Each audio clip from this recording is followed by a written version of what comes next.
The vines here are all traditional varietals. So what you've got in front of you here is Chardonnay, and then we have Pinot Noir and Pinot Meunier. So those are the traditional varieties for the sparkling wines that we make, and I'm sure all of you will know those are the varieties that you'll find in champagnes, where they've put their houses in other parts of the world. Those tend to be the varieties they use there as well. So they're very traditional for this type of sparkling wine, and arguably, from our argument, the best to make that the best style of that wine as well.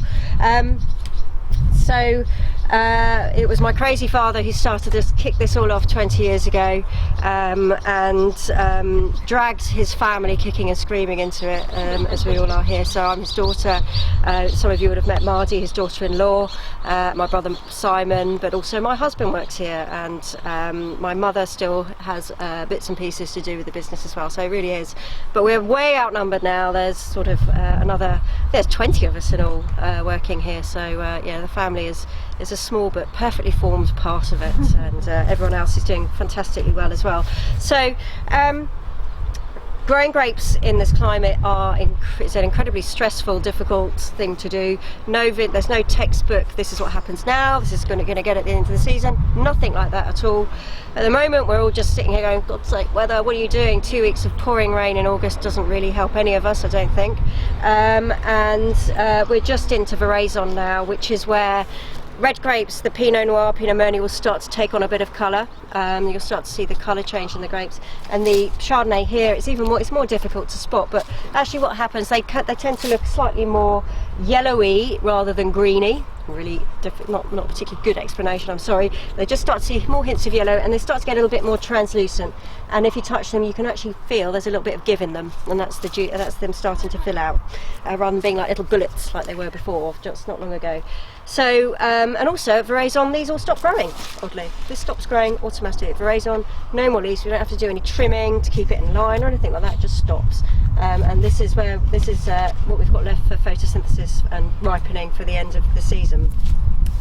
So we'll be picking probably in about 5 to 6 weeks time, which is the sort of norm, and this has been a bit of a godsend this week, I have to say.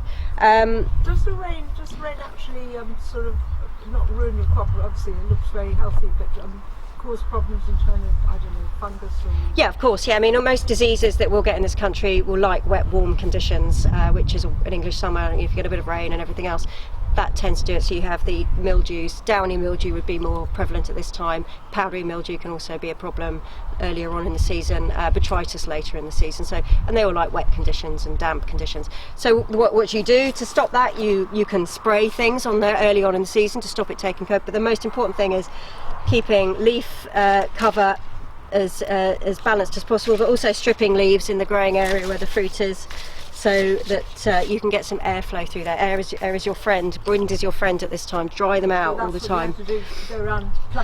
We used to do that. We now have a very nice machine that goes on the back of the tractor and does that, so it takes it all off in those things. Close to the grapes, you can risk a machine. It blows the leaves off. Blows them? Yeah, it's quite impressive actually, I have to say. It's very good. It blows the leaves off. Yeah, it almost just takes off just the fat, the sort of that bit of the leaf. Vacuum cleaner, you direct it at the leaves, and it just literally spins on the back of the tractor and blows all the leaves off. So very close to picking. So then what we will do is go through and pick by hand in October. So we do everything. Picking by hand is so important for this style of wine, firstly because you're pressing the best parts of the juice. You don't press everything out, you press a certain percentage out to give you a cuvee, so any damage to those grapes would really spoil the wines that you have. So and also you select as you pick. It's very selective picking. If there's something on there that's not quite ripe, or if there's something with a little bit too much rot in it, you get rid of the rot and you keep the best bits, or you don't pick it at all. So you're constantly selecting. So the quality of the wine starts from our fantastic vineyard manager who gives us the grapes at the end of the day. That's where the wine is made, don't get me wrong, but then throughout the process after that we're just constantly ensuring that there's quality going into the winery, and within the winery then we're ensuring that what we press from the grapes is the best quality, and if necessary we'll press a bit more if we don't think the quality in a particular batch of grapes there, we won't press anymore. We'll press just the cuvee. So constantly selecting, making sure we've got the best parts of everything going into the product at the end of the day. What the style of wine is that you... Sparkling. Sorry? Sparkling. Sparkling, right. Don't do any still. Never have done. This is Pinot Noir grape, is it? Pinot Noir, Pinot Meunier. This one's Chardonnay. And this is Chardonnay. Oh, this Yeah. is Chardonnay. This is Chardonnay. Yeah, absolutely. So I don't know. I'm on quick strict. Do you want to go in the winery really quickly and have a look, or are you just want to run? Do you want to run upstairs and taste? I don't mind. I just yeah. And when it comes to the actual tasting of, say, Spanish Cava and British sparkling wine, they're a million miles apart, I think. I mean, to me, I've just been to Spain actually and drank quite a lot of cava because I do that. And I drink the sparkling wines of where I am, and they're sweet. You know, to us they are sweet. Even the and Brut is sweet. Yeah, I mean, the only ones that they had there, actually most of the ones they had on offer were zero dosage, so Brut Nature, so no dosage at all. So dosage means the sugar, is the sugar amount of- addition, which you get in the champagnes and the sort of thing. And they are actually relatively sweet sparkling wines, and the flavour profile is completely different because they're completely different grape varieties. Yeah. Don't get me wrong, I like cava, but at the same time, But you they're feel that actually British sparkling wines are not necessarily. Obviously, I want you to blow your own trumpet, but do you think that British sparkling wines, for your palate, are actually superior in that sense? I think what English sparkling wines and champagnes have are levels and depths of complexity that you don't get from the varieties they use. They don't age in the same way. Chardonnay and especially Pinot Noir age in very particular ways with the yeast flavours that they do. They don't overwhelm those flavours, which sometimes I think Cava, the fruit in the Cava, you would probably not notice so much those aging profiles that you would get. I think there's a lot to do around So that. it's basic, which I've never done with sparkling wine, but you can swill it around your mouth and you get that sort of those different levels of complexity that you're talking about. I think which you wouldn't get with Cava, I don't which think you get so much. do. And maybe there's a more floral bouquet or something. Yeah, I mean definitely with Cavas the fruitfulness and the flavours of them are very much on the fruit of the grapes, whereas on some of the more traditional sparkling wines with the Chardonnay, you have this ability to age them with the lees in the secondary fermentation, but also with the cork aging as well, and they do develop and change, and you take on more biscuity, leesy, yeasty tones through that aging process, which don't happen quite so much with the Cavas. And I think Cavas are probably made to be drunk pretty young. There's not quite. I mean, you do see some aged ones there as well, but I think this whole aging process and the addition and the flavour profiles that tend to be with the sort of, let's say, acidity helps aging. Don't get me. If you start with a wine with not very much acidity, by the time if you leave it and age it, that acidity will drop off every year, so you're going to get less and less acidity by the end of it. So for this style of wine, which is predominantly the reason you're drinking it, is for that fresh zestiness, which is what we all know from drinking really decent champagne, is that you get that sort of the so you acidity. don't want to lose that. Whatever you're doing and wherever you're growing grapes, if you're in a warmer climate, then you're going to lose the acidity side of things. You're going to get probably more flavour in the grapes and varietals and those sorts of things. Whereas if you're in a cooler climate, you retain that acidity. But then you're lacking on the flavour. Well, not really. The fruit's there. You bring it out. It's up to you how you do it in the winery, how far you want to go. You can close it down. In winemaking, you can really sort of close down the fruit flavours, or you can allow them to express themselves. With our wines, we tend to do various practices in the winery to ensure that the fruit stays at the top, because we like that. Do you need to use winemakers to do that? Sounds very complicated or complex to me. Winemakers. Do you need, professional, sort of flying winemakers to sort of get that level of acidity. We've been making wine for 20 years. Okay, we know what we're doing. No, we do know. With the greatest respect, it just sounds quite, sort of really. No, because there's only so many things you can take. There are people obviously in Champagne like consultants in a way, Not, I mean, you can, but most of the time it's done. It's not, it's something that's been done for years and years and years. And there are certain techniques and methods. You learn an awful lot of what you're doing with, and you create a style that you want to learn with. And yes, you could bring in a consultant to come and tell you. We've had one consultant here before. And they're looking more at the process rather than what you're finally trying to do. They're looking at making sure that you're efficient, really, more than anything, because you've created a style that you can do and you've been doing year in year out. So no, you don't start turning to flying winemakers. No, you keep it all, and that's that's where your this is. The winemaking side of it is precious to us. It's very valuable to us. It's like your unique selling point. It's our unique selling point, so we can't start giving those away. Not that there's an awful, huge amount of secrets, but it's our unique selling point. And Nick's looking at me, so I need to get a move on. Yeah. Okay, sorry. Right. No, it's absolutely fine. No. So I'll quickly, and we'll go off and taste before I'll get in trouble. So the wines from here will then go into cellaring for, let's say, 3 up to 10 years if they're magnums. They rest on their secondary lees, and the flavour profile from lees aging then starts to take place in the bottle. At that point they've got a crown cap on. We then, when we're ready to sell them, put them through a process called riddling to get the sediment that's in the bottle down to the neck.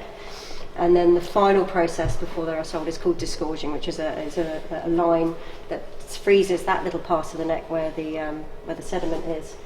And then extracts that relatively easily through the pressure in the bottle, which is about 6 bar with a secondary fermentation. And then we add the dosage, which is that sweetness, just to balance out the acidity. What is dosage? It's sugar? It's a sugar type solution, yes. Right. Yeah, with some alcohol as well. And you basically balance out the acidity in the wine so that it's not that sort of too mouth puckering acidity, and we're not trying to make it sweet, you're just trying to bring out the fruit a little bit more and just balance out the acidity. And that's done on a vintage by vintage basis, wine style by wine style basis. The decisions are made on the volume, the level of that dosage, and then it's ready pretty much to go after 3 months of resting. So there's a little bit more work to be done on those before we can actually release the wines for sale.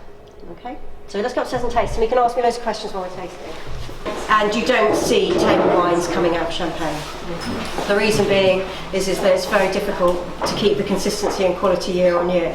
There are certain varietals in England that can do it. Bacchus is one of them, but then Bacchus isn't one of those great varieties that you'll probably all can sort of think, oh yeah, but I think it'll get more popular. Why are the conditions here so similar to champagne? Because we have very long growing seasons, we have warm days, cool nights. Champagne is not very warm generally, it's very northerly, and that means the most important thing for traditional method sparkling wines is acidity, and that's how you maintain the acidity. So you get very ripe grapes, phenologically ripe. The grapes come to the end of the growing season, you're not picking them early. You get enough sugar to create, to allow 2 fermentations, which basically means you don't get too much sugar. And so it actually just, the growing season predicts the profile of the grapes, which suits this style of wine. This is what you would get, basically. This is what the grapes that you get at the end of the growing season give you this, really. It's very difficult to manipulate them in any other way. In a warmer growing conditions, what you could do is pick the grapes early to maintain acidity. Sorry.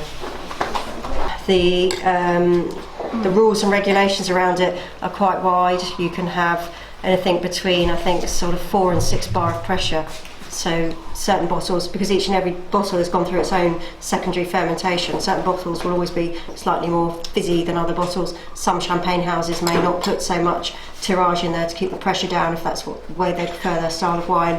So it's not a rule. There's not a hard and fast rule as to how fizzy or how unfizzy, but there are some parameters between that. So we tend to go for about 6 bar of pressure to sort of 5 to 6 bar of pressure based on the tirage that we add into the wine. So it shouldn't be any more or less really than most standard champagnes.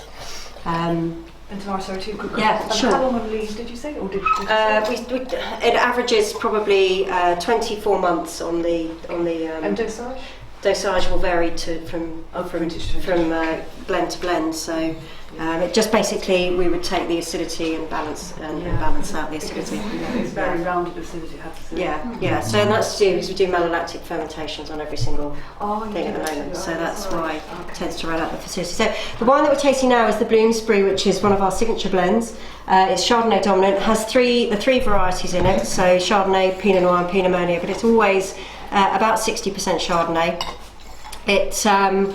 is an aperitif style wine, so quite refreshing. It has a bit of body to it, because we've got the Pinot Noir and Pinot Meunier in there, but really you get nice zingy acidity on there, lemony, and what you get from Chardonnay grown in cooler climates, and here is citrusy notes, sometimes grapefruit, sometimes lemony, depending on how you've got it. Sometimes green apple as well, you can get some appley flavours with it as well. The Pinots add perhaps a bit more of the earthiness to some of the blends that you get. So if you taste some of our more Pinot dominant blends, you get a little bit more earthiness, savoury notes perhaps on there as well. So this wine is from 2013, so it's a relatively young wine as well. Which just tends to be how we sell our wines, relatively young, but it has lots of fruit characteristics on it. But you can still get some of the leesy, the yeasty tones as well.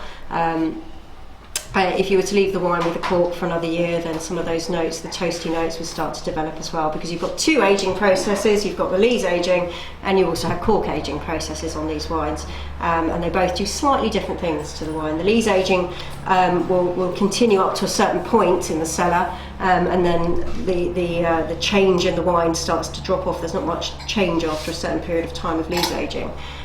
With the cork aging, you start, again, that never it just doesn't stop. You're letting oxygen in and oxygen out as well, and air out, pressure out. So the longer you leave it, if it's decades or whatever, with the cork side of things, you could actually end up with a flat wine eventually, depending on how long and where you're storing it. So, and you get really big, sort of the sherry-like flavours start to take over as well with the cork aging. That's why it's quite fun, this style of wine, because you can actually create your own style of wine. You keep it at home for a bit longer, and you decide which bits you like, which ones you don't, or how long you like to age it on the cork, and the wine changes. So you get buy a case, drink some now, drink some in a year, drink some in 2 years. It'll be slightly different wine all the way through, so it's organic. It will change, it won't be the same. But so cheers everybody, hope you had a taste of it. What's the alcohol? Sorry, what's the proof in it? What's the alcohol? So with sparkling wines, the alcohol, the maximum alcohol you can have is 12.5. So it's usually between 12 and 12.5, because you can't do a secondary fermentation above a certain degree. So they're always relatively low alcohol. Otherwise, you can't actually do the processes on them. Yeah. Have you had any years which you think are particularly special? It's difficult to, each year is quite different.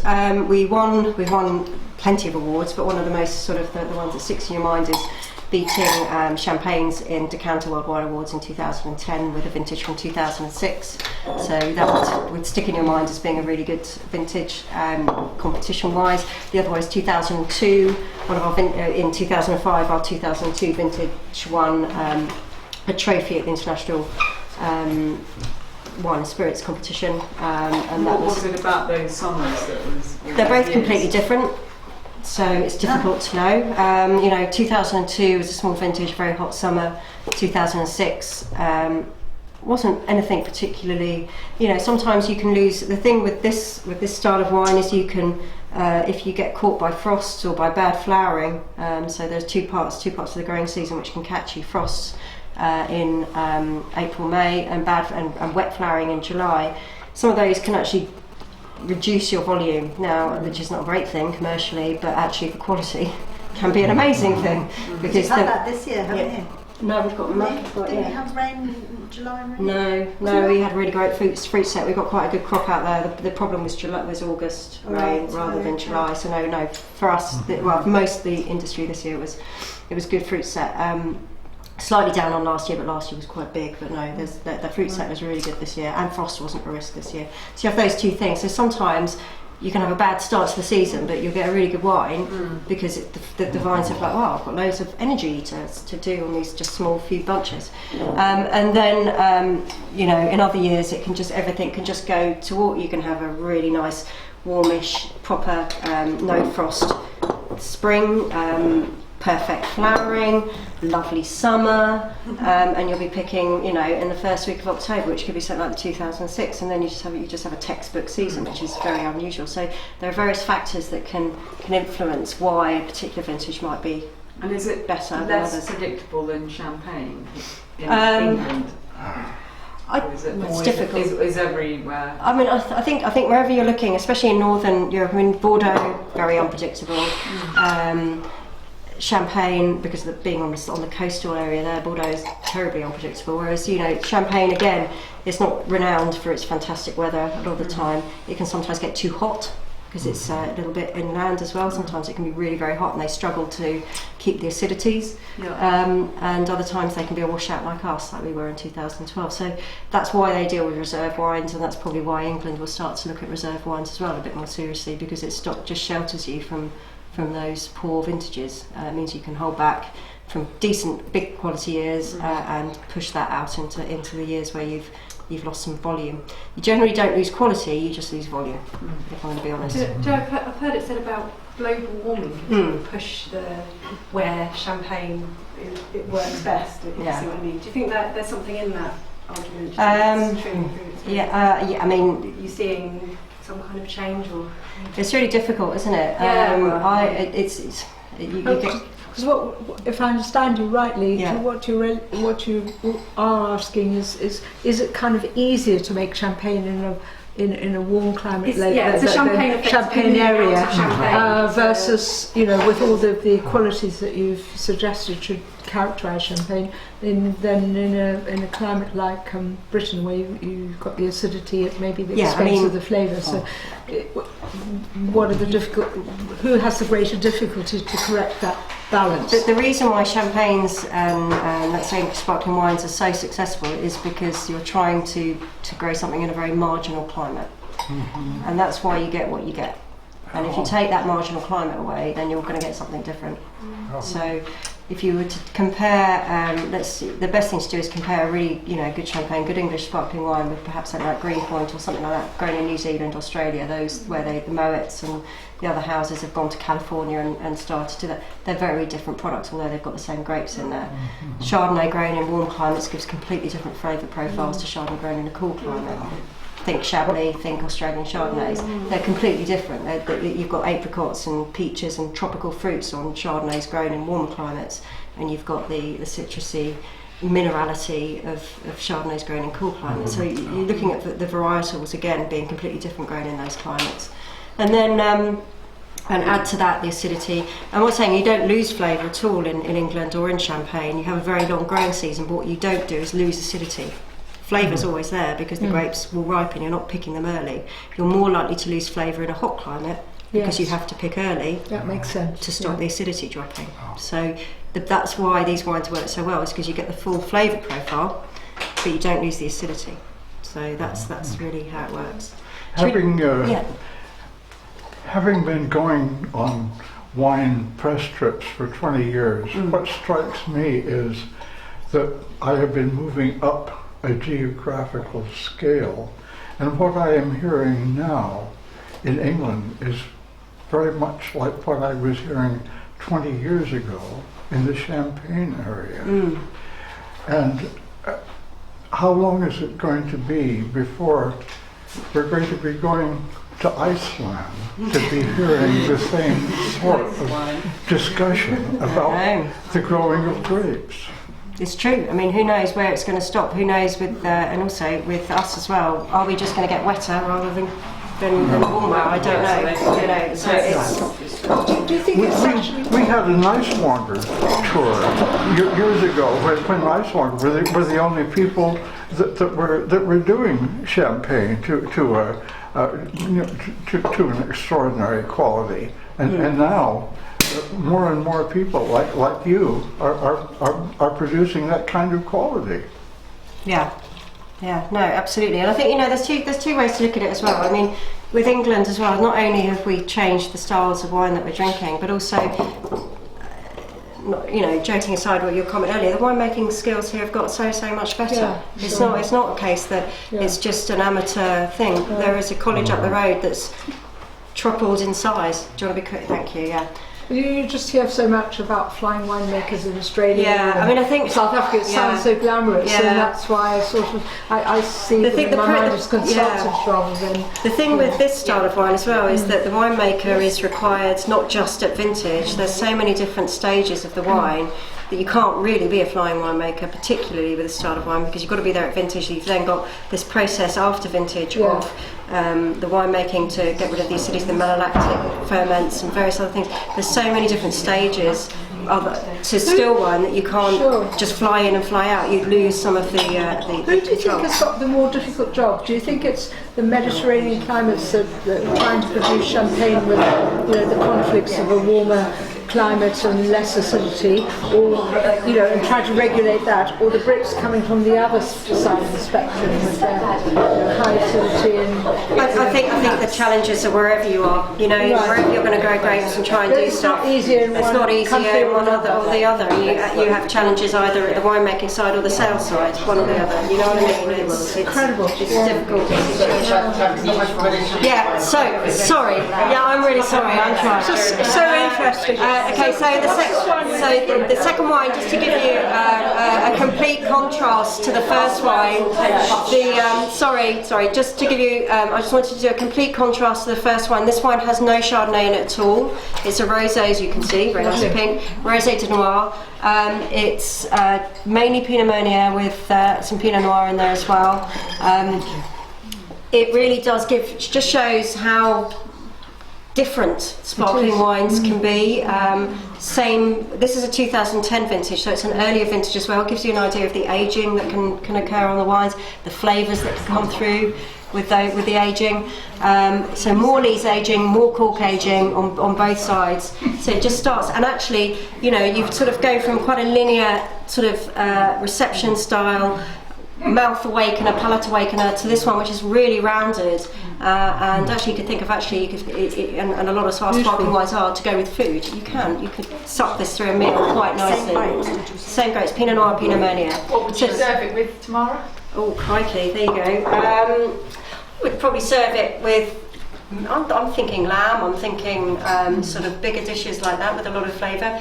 Even the nice thing with this is if you think of it's still got acidity on there, so if you were to go for something which had a little bit, not too much sauce or flavours, that's the only thing, is if you start to add too many sauces into the food, then it can start to clash. But if it's, if you've got a nice lamb or dish with something with a little bit of fattiness to it, this would cut through it really nicely. I think something people always say, something like the Bloomsbury with fish and chips is a really good match, because you've got the profiles, the conflictions, as well as the things go together. So it's looking at those contrasts as well as complements on the wines. It was lovely. Moroccan style food, maybe, like you say, Thai or something like that. It's got a little bit of sweetness on it too. Yeah, I can't see the different labels between these. Oh no, they're the same bottle. Sorry, the other bottle's just over here. Just over there. Sorry. No. There we go. It's lovely. I love that. Yeah. And what does that retail for? So that's 30, just over £30, whereas the Bloomsbury's 25. This is what Is this what we're looking at? Is this your total vineyard? This is the first of our plantings from this is our original vineyard. So when we first started, we were going to make 25,000 bottles. That was it. That was our big thing. We're now doing 300,000 bottles. So we've got big sites down in Chichester, just opposite Goodwood, that area, Tinwood, which is our grower, and also Petworth. So Upperton are again growers. So this is the only. We've got another field just the other side of the woods there, which is the Pinots. This is the Chardonnay. You sell this through any supermarket? Not that one, no. Unfortunately, not. It's quite limited. So you need to come to Sussex. You can, and also it's in various restaurants and some resellers around as well. So you will find it around. Yeah. Where do you sell this? What do we sell mostly? We've got Waitrose, which is the Bloomsbury account. We have Marks and Spencer's, which does the Marksman. We have a wholesaler through London who basically then resells into lots of different restaurants, resellers across the UK. Quite heavily focused London. And I have to say, I couldn't tell you exactly all of the restaurants that we're in, because it does change every now and then as well. But for example, we're in Brown's, the chain Brown's. I think we're in the Maze Grill, aren't we? Which is what's his name? God. We're in some of the Atherton, like Pollen Street Social and things like that, and Social Eating House, which I went to the other week, which was lovely. I'm just trying to think. It was Gordon Ramsay's. Maze is Gordon Ramsay, yeah. Jason Atherton was his first restaurant. Yeah. So Maze now we're in some of that. There's a new sort of chains are in there. So some of those are the big names, but we're in quite a few places in London as well, which we're doing. Can you just explain how big the export market is now? Yeah, so the export market is at the moment just reaching 20% of production. Wow, that's amazing. Yeah, so that's Where been, to mainly? so Not France. yeah, we do. Yeah, there is a shop in France that takes a pallet every year. This is in Calais. No, it's on the. I'm Just trying to think where it is now, but I don't anyway, know, just it's one of Do the British take it as a token British sparkling wine, or are they taking it as a true alternative to champagne? Oh, true alternative. Oh, yeah, definitely. yeah. God, no, yeah, no, absolutely. I mean, You don't. Us Brits don't give in to that sort of patriotism very easy. It has to be good, otherwise people just. It is a joke and not a joke, because if you go to Yeah. Calais, you could probably buy it for £20 instead of £30 because of the duty that the British government, imposes on wines and spirits. Yeah. But anyway. But anything coming into England gets the same duty as well. So, So we're all where's in the your same biggest export market? Which boat. country? Holland. Well, the Scandinavian market's good for us. Oh. So Sweden, Norway, Finland, Switzerland, Denmark, Holland, and the US now, Washington DC and surrounding states, plus New York. And into California, so yeah, just doing lots of bits and pieces there.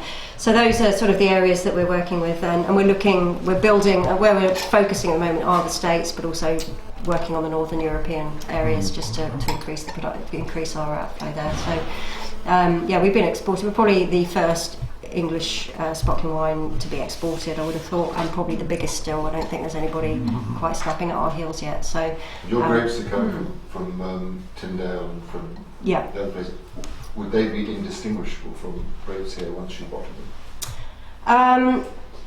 They have their own profile and flavour profiles. They have their own. We know exactly. You can taste the differences between which grapes are which. But once we've blended them, they come into the style and create the style. So Even though they're from 40 miles. yeah, you wouldn't know because we blend out any differences that we can and create the blends year on year. So we try and that's what the winemakers are here. That's why having being a family business and having the same sort of winemaker in charge of the blending for 20 years means you do get that consistency year on year, despite the fact you have to bring in these other passes. It does have an influence, don't get me wrong, but you try and create a style that will encourage, ensure that doesn't. Do you blend it by taste, or how do you decide what the blend is? It's it's to do with a lot. You've got commercial commitments as well as to certain volumes you need to make. But then there are certain speciality blends. For example, something like the Grosvenor, which is our Blanc de Blanc, our Blanc de Blanc shouldn't call it Grosvenor anymore, is bottled just from the Chardonnay here. So that has first tabs on Chardonnay from this site here, a single site. Little bit like, and also the Rosé de Noir and our Blanc de Noir, again, are premium wines, and they will probably get first choice on some of those grape varieties depending on which ones we think are the best for that. And then actually it does come down to flavour profiles on certain things, which ones lend itself better for a Bloomsbury style and which ones then lend themselves better from the other style of wines. And there are certain tanks of Chardonnay that we found this year would be better in this blend than in others. So it is quite a taste situation. Internationally, how do you deal with the terminological restrictions? Because you can't call it champagne, can you? No, you can't call it champagne. Not really, because then you are champagne, aren't you? That doesn't make sense. So, to be honest with you, England is now a really big selling point for us, and people are searching out England on labels and English, and the US has a great affinity with anything English. They like English stuff. And certain what you try to a lot of the countries that we deal with are don't have a massive indigenous. Excluding the US, but they don't have a massive indigenous wine industry, so they're just focused on quality. That's all their parameters are: quality and having some demand. So they are looking more at quality rather than what's on the label, particularly. Which is what you want. Of course, Yeah. I mean, but things like champagne is champagne because it's grown in Champagne, and I think that's fair. I think why you wouldn't. I personally don't really want to call our wine champagne. It's not champagne, and that's the whole point. It's English and it's Do you think different. there should be a name for English sparkling wine? $10 million question. Sussex. Hand that back to the consumers, I think, eventually. So that's what matters to you. Sussex is a very good name. Sussex is a very good name in Sussex. Take it out of Sussex, it's not Are really. people concerned about organic and vegetarian issues? Not so much in wine, I don't think.